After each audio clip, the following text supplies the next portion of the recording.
Hi, this is Heather, and this is the start of a series of basic information about crochet and knitting that could help a beginner.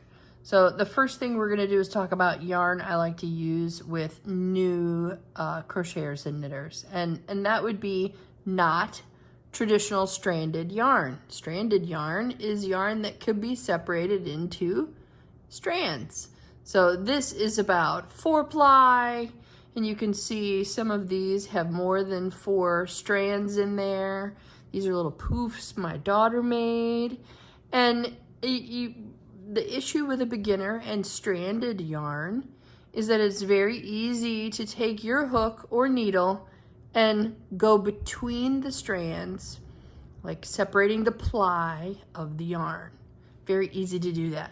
When you're learning, that is very confusing.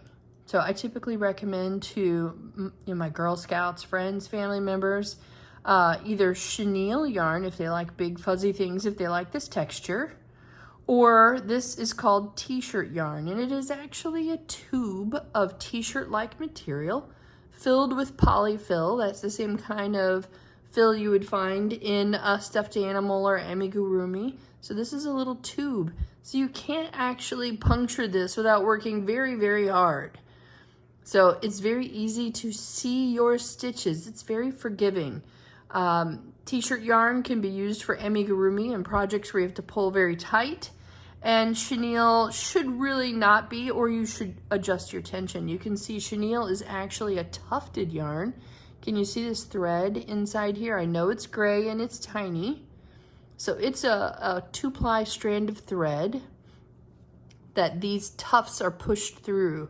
So it's quite like a rug more than regular yarn. So this is cut material after it was pushed through ply of a yarn and braided.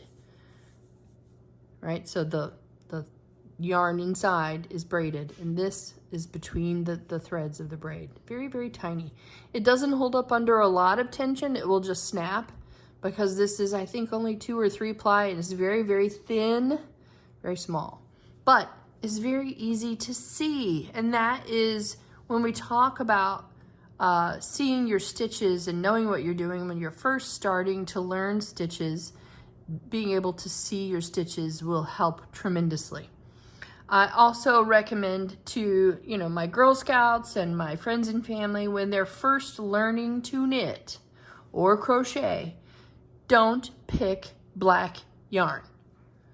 Like black yarn is very, very hard to work with.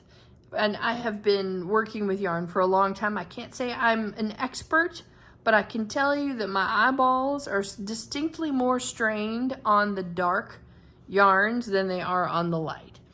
Yarn such as this was very easy for my eyes to see. Very, very easy. I chose green for the tutorials because green is a color where humans can see more colors than any other segment of the wavelength of light, because nerds, we know those things, right?